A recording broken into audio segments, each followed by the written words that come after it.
for 3 hours. Plenty of UFC guys, plenty of Strikeforce guys calling in, and now we're joined by Tim Kennedy. How's it going, bro? What's going on? So, what are you up to tonight? Thursday's a hard sparring night, so got to bang a little bit earlier and really heavy strength and conditioning this morning, and now I'm chilling and trying to drink water and recover. Have our Metcon metabolic conditioning first thing in the morning, so just putting in the work. Good stuff, man. Good stuff. We appreciate you taking the time. This weekend there's a big Strikeforce card. A lot of news coming out of Strikeforce right now. They're going to do away with the heavyweight division. Obviously, you'll keep fighting for the promotion. But let's talk about your surgery. I heard recently you had an injury. And no surgery. Oh, okay. I was coming off helping Brian Stan get ready for his fight with Chael, so I was out at Jackson's for a little bit, and I was out there for almost 2 months, and just in a full-blown fight camp, And then as soon as I rolled off the fight camp, I took 3 weeks off, and just like fight camp injuries is what I had. Like elbows were hurting, knees were hurting. And they call me with 5-week notice after I've taken almost a month off, and they're like, "Hey, can you fight in right. 5 weeks, a 5-round fight for the title?" I was like, I will do it, but so. Okay, so basically filling in for you will be Keith Jardine. What do you think about that matchup? Yeah, it's Luke's fight to lose. Luke is really, really good.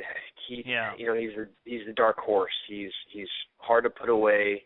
He's very experienced, and he's very, very well rounded. His jiu-jitsu is underappreciated. His grappling is impressive. His wrestling is fantastic, and his striking is unorthodox. So it's a tough fight. For sure, and. So apparently we've done away with the heavyweight division. Do you have a long-term contract still with Strikeforce? I can't talk about the details, but no. Sure. Okay. So will you be? Do you still have at least one fight with Strikeforce? Can we anticipate a future fight in the division there? I just want to fight the best guys, and for sure. What I think my contract is going to look like from here on out is what the contracts are going to look like, including mine. It's going to be more of a Zuffa contract, and they're going to tell you where to fight.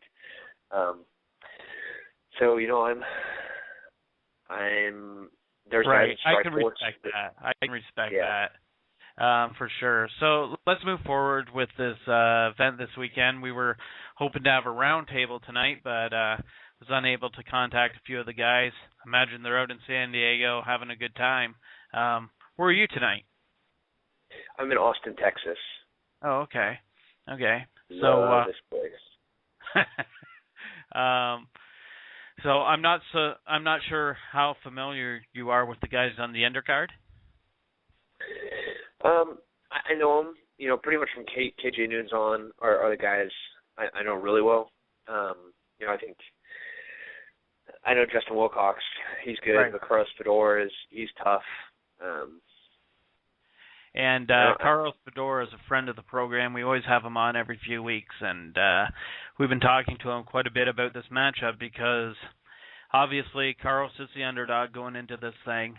Wilcox has the wrestling. Carlos has Brazilian Jiu-Jitsu. What do you think about this matchup? It's stylistically a tough match for both guys. It's not, right. It's not the contrast of, like Evangelista and Nunes. It's very evidently Nunes' favor because Evangelista doesn't have the tools to bring the fight anywhere besides where KJ wants it, and he doesn't have the reach to be able to hang. Right. In the Wilcox and Fedor fight, it's like, they're both going to be. It's a bad style for both. It's a bad style matchup for both of them. So I'm anxious to see that fight.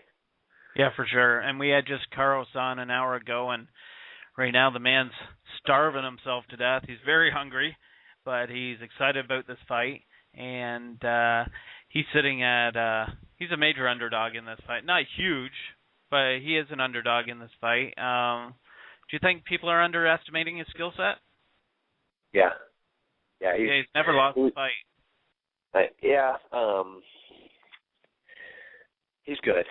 I think at some point somebody's cherry has to be popped, but I don't think this is the fight that it's going to happen.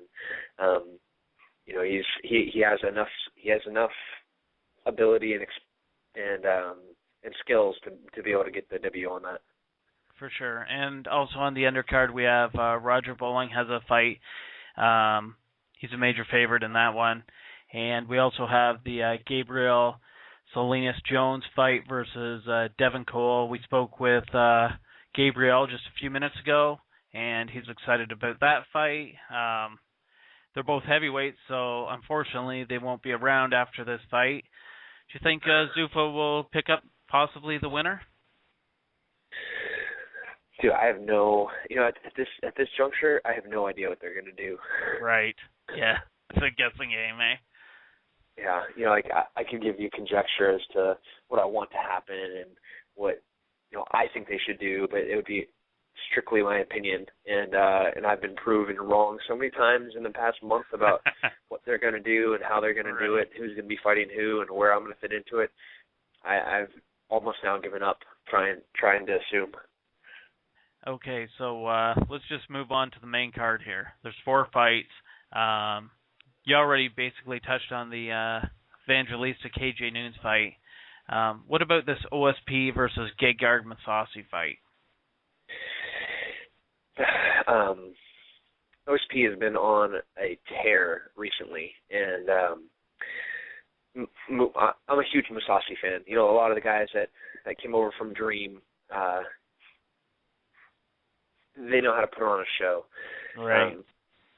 But Mousasi has so much experience, and St. Pierre has, even though he has plenty of fights, he's fought not on the size of the venues that Mousasi has. And St. Pierre is going to have to do a lot of things perfect. He can't make a mistake with Mousasi. And I think if this round goes into later rounds where Mousasi's more comfortable, you could see St. Pierre being kind of tired. So what I'm assuming is, unless it's a first round finish by St. Pierre, you're going to look at Mousasi with a TKO in the third round. Okay, good stuff, man. Next up is Chris Cyborg Santos. Do we even have to go any farther? No. Yeah, you just say Chris, and it's over. I think she could give a run for the money for a lot of the male pro guys in her division, even at the very top.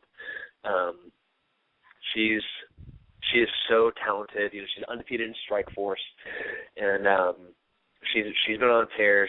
She's the longest running female champion ever. So her loss was her debut, and she hasn't lost a fight ever since. Right. So she's no joke. She's a beast. She's a beast. I'm a huge fan. Yeah. There's videos out there of her slamming Tito Ortiz in practice and slamming these other guys in practice. It's unfortunate that she hasn't had a fight in, well over a year. Do you think she might be the most dominant champion in mixed martial arts? Her or Anderson Silva. Right, yeah, for sure. They both go out there and they finish, even when they're defending their championship. Given, there's a couple of sour tastes about how Anderson lacked the desire to go in and finish fights when he knew he could just win by evasion. But Chris definitely doesn't have that same affliction. She goes out there for the one purpose of hurting people, and she's really good at it. Okay, man. Final matchup here. We got Georgie Masvidal versus Gilbert Melendez. Who'd you got? Masvidal is he has the tools to beat Melendez. If he does what he did to KJ Noons, which is stick and move, mixing up his takedowns with long-reaching striking, it can be a really, really difficult night for Melendez to close the distance and be able to do damage. Melendez striking has improved so much in the past 4 years. What used to be just a way for him to get inside is now very, very dangerous. He can finish guys really fast, both with his hands and his submissions. When he fought that Japanese guy, Aoki, when he was mixing it up with takedowns and strikes, like the up and down game, if he can keep that rhythm for 5 rounds, and I don't think and never give him the chance to get into that rhythm, I think Masvidal will ultimately just succumb to the pace and the spectacular brilliance of Gilbert Melendez. I have said that he's the number 1 lightweight for 2 years, and then he keeps on proving it, and it's nice that hopefully some of that recognition about Strikeforce fighters, he'll be able to demonstrate. He's the number 1 lightweight in the world, and I think he's going to prove it again tomorrow night or night after tomorrow. But I appreciate you taking the time totally. And any sponsors you'd like to thank? Promote your Twitter, your website. Yeah, first, the guys that are always got my back, the guys at Ranger Up. I know it's Christmas and you guys are a little busy, but thanks for the support. Soldiers Angels, it's a nonprofit that just helps soldiers. They're a huge supporter of me, and I really appreciate it.